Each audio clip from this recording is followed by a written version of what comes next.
les fonctions. Donc là, il fait des allusions qui demandent un petit peu de connaissances biologiques. Donc en particulier, il parle des surrénales. Donc lui, il dit capsule surrénale, c'est un vieux terme. Aujourd'hui, on dit glande surrénale parce qu'on sait qu'elles produisent des hormones. Le terme capsule est neutre, hein, c'est une structure posée sur les reins. Glande surrénale est un terme déjà interprétatif, donnant la fonction. Une glande est forcément un organe qui est spécialisé dans la production d'hormones. Donc au départ, c'est Thomas Addison qui a découvert la fonction des surrénales, mais une fois de plus, c'est de la sérendipité parce qu'il ne s'intéressait pas du tout aux fonctions qu'on attribuera par la suite aux surrénales. Lui, ce qui l'intéressait, c'était tous les aspects anormaux de la peau.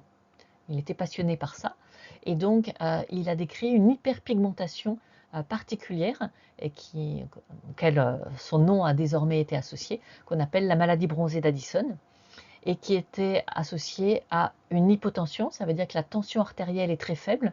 Donc ce sont des personnes qui ont très facilement des vertiges en se penchant en avant, qui peuvent même avoir des malaises parce que leur tension artérielle est beaucoup trop faible, et puis qui bien sûr ont une hyperpigmentation de la peau. C'est pour ça que couramment on appelle ça la maladie bronzée d'Addison.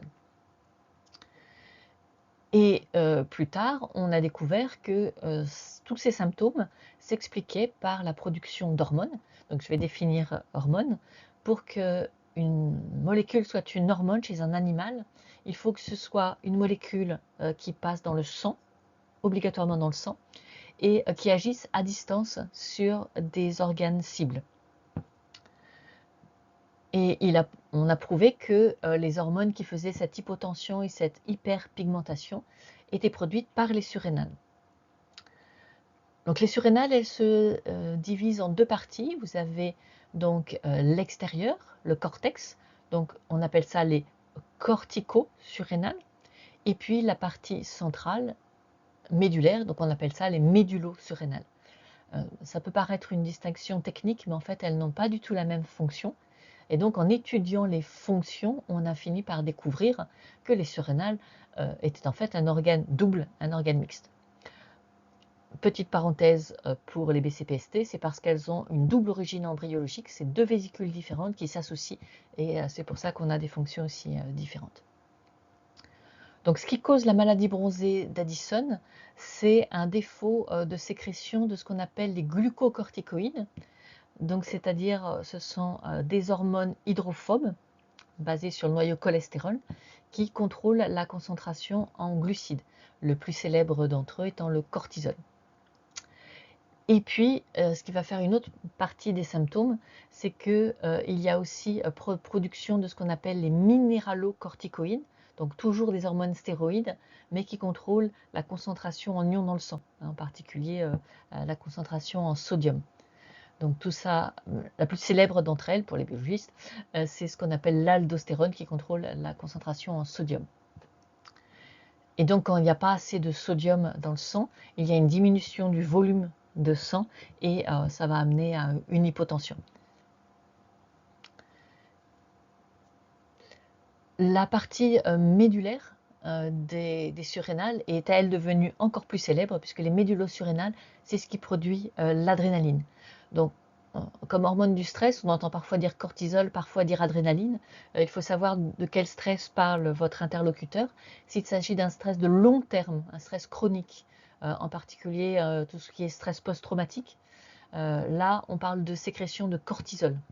Au contraire, si on est sur un stress aigu, en particulier un sport intense, hein, typiquement, là, il s'agit de l'adrénaline. Donc, elles ne sont pas sécrétées du tout dans les mêmes conditions et elles n'ont pas du tout les mêmes conséquences. Un autre exemple de découverte de fonction qui a permis d'identifier des organes, donc ce sont les expériences de Brun-Séquard. Donc on est toujours au 19e siècle, et qui donc a fait une ablation des deux glandes surrénales. Alors les anglo-saxons disent adrénal et non pas surrénal, donc ils préfèrent parler grec plutôt que latin. Et parfois ils disent épinéphrine, pour dire adrénaline, épinéphrine qui est sur le néphros en grec, et nous on est adrénaline, ce qui est à côté du rein, qui est sur le rein en latin. Mais quand vous entendez épinéphrine dans une série américaine, il s'agit en réalité pour nous en français de l'adrénaline. Donc il a montré que si on fait une ablation d'une seule de glande, il ne se passe pas grand-chose. Si on fait une ablation des 2 glandes, alors en 12 heures, les animaux meurent, et c'est pas particulier à un type d'animaux, beaucoup d'animaux utilisés vont mourir, sauf si on injecte dans les veines des broyats provenant de ces corticosurrénales. Les médulosurrénales ne sont pas indispensables, les corticosurrénales, elles, si le sont. En particulier, le contrôle de la concentration en ions dans le sang, qui est quelque chose d'important.